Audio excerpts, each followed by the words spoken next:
My Lords, the culture of denial and cover-up that's led to this scandal has often happened over recent years by attacking people's tone.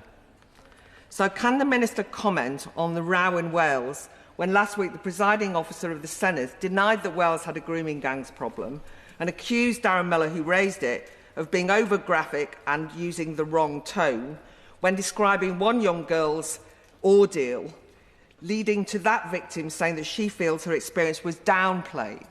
Surely tone is not the problem at all, and the Minister started off saying it was.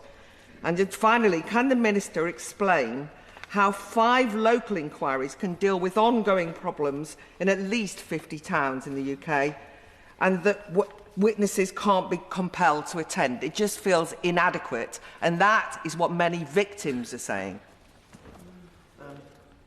I'm responsible for many things in this department, but I'm not responsible for the comments of the Senedd presiding officer or any spat that they may have with the leader of the Conservative Party in Wales in the Senedd. That is a matter for them.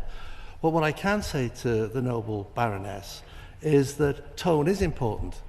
And I've tried to have an inclusive tone with this House in response to the recommendations, and I put my disappointment down at the initial comments and tone of the front bench of His Majesty's opposition, in their tone, which tried to, in my view, politicise what should be a contribution from all parties and none in this House to implement the recommendations of the ICSA report.